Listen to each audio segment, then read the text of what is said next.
Untuk membaca multimeter analog, kita wajib mengetahui blok-blok selektor yang ada di multimeter analog. Di multimeter analog ada beberapa blok-blok selektor yang harus kita pahami. Yang di sini ini adalah blok DC volt, yaitu untuk mengukur tegangan DC, contohnya seperti aki, baterai, atau tegangan yang sudah melewati dioda. Selanjutnya adalah blok AC volt, yaitu untuk mengukur tegangan AC atau arus bolak-balik, contohnya seperti listrik PLN dan tegangan trafo yang belum melewati dioda. Yang ini blok untuk mengukur resistansi atau hambatan, contohnya seperti resistor, dan untuk mengecek kabel yang putus. Dan yang ini adalah blok DC ampere, yaitu untuk mengukur ampere atau beban. Angka-angka di sini adalah batas maksimal tegangannya. Dua blok ini sama. Angka di blok ini akan dikalikan dengan angka yang tertera pada jarum multimeter. Kalau di blok ini saya tidak akan bahas karena kurang akurat dan jarang sekali digunakan. Untuk pengukuran AC dan DC volt, layar yang kita baca adalah yang ini. Di dalam kolom merah terdapat 3 barisan angka, 0 sampai dengan 250, 0 sampai dengan 50, 0 sampai dengan 10. Kalau selektornya mengarah ke angka 50, berarti yang kita baca adalah barisan 0 sampai dengan 50.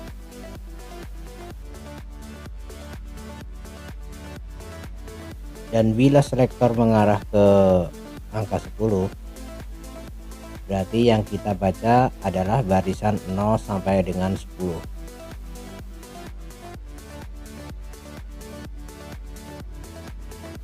Dan bila selektor mengarah ke 250, yang kita baca adalah yang 0 sampai dengan 250, yang paling atas ini.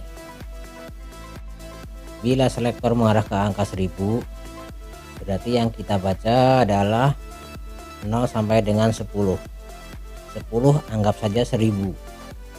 Dan bila jarum multimeter menunjuk di angka 8, berarti sama dengan 800 atau 800 volt. Untuk pengukuran AC volt sama ya, sama dengan DC volt, jadi kita nggak perlu mengulangnya lagi biar cepat videonya. Selanjutnya kita mengarah ke blok resistansi, vektor kita putar ke kali 1, dan yang kita baca adalah yang ini.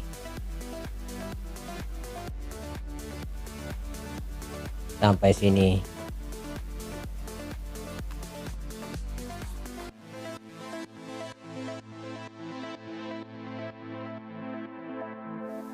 Bila selektor mengarah ke kali 1 dan jarum multimeter menunjuk di angka 5, berarti ya kita kalikan 5 dikalikan 1, ya 5 ohm.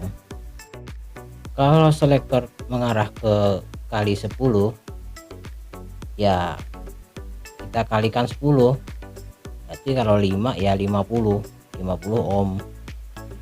Bila selektor mengarah ke kali 1K atau 1000, ya kita kalikan aja. Kalau 5 berarti ya 5000 atau 5K. Kalau di multimeter kalian ada yang 100K dan selektor ke 100K, berarti ya kita kalikan 100K.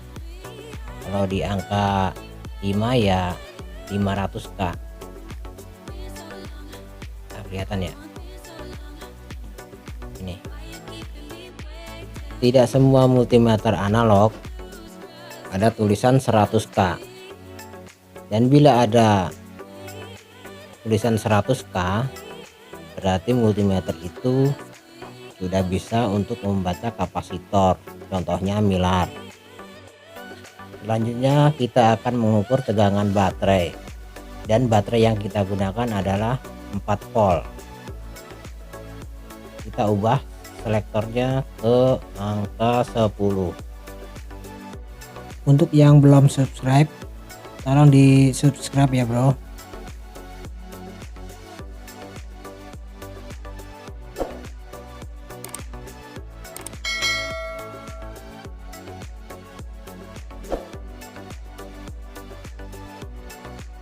Jarum menunjuk di angka 4, berarti 4 volt. Sekarang apakah bisa tegangan 2,5 volt untuk mengukur tegangan 4 volt?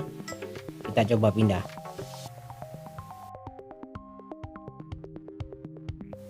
Kita akan coba pindah, dan apa yang akan terjadi?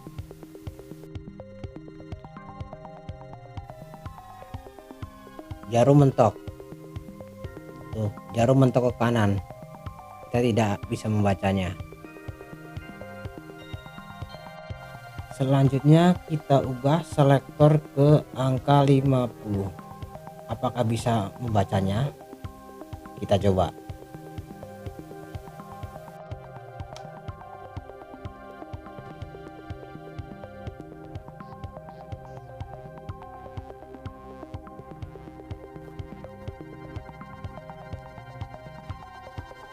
Jarum menunjuk di baris 4 atau 4 volt. Karena selektor mengarah ke angka 50, berarti yang kita baca adalah barisan 0 sampai 50 ini. Nah, itu terlihat 4 volt. Untuk mengukur tegangan AC volt sebenarnya sama dengan DC, cuman perbedaannya untuk probe bisa bolak-balik. Selanjutnya kita pindah ke pengukuran resistansi, dan selektor kita pindah ke kali 1.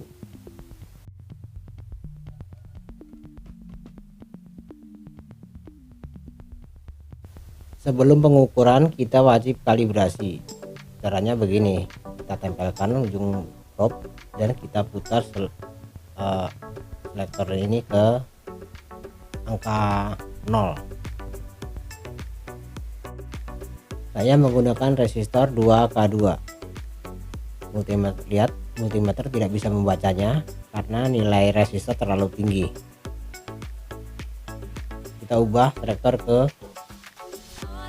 kali 10. Jangan lupa dikalibrasi dulu.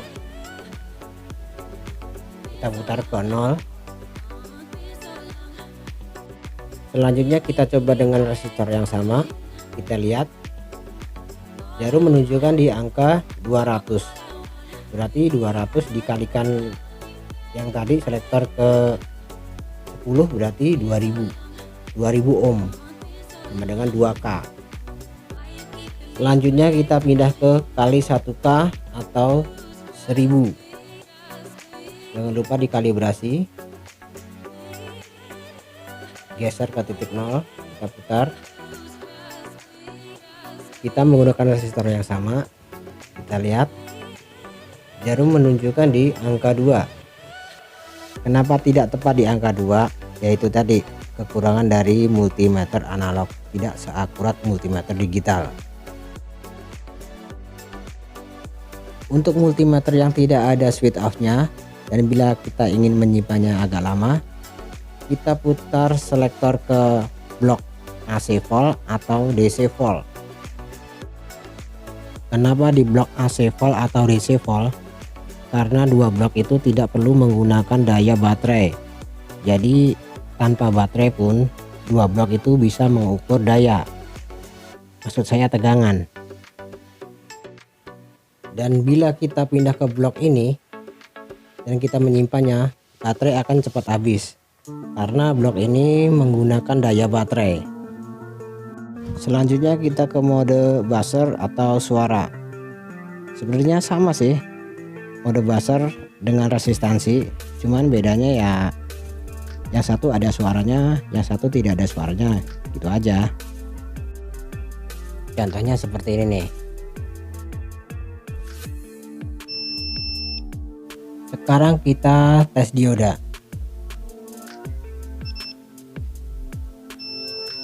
Ini bunyi.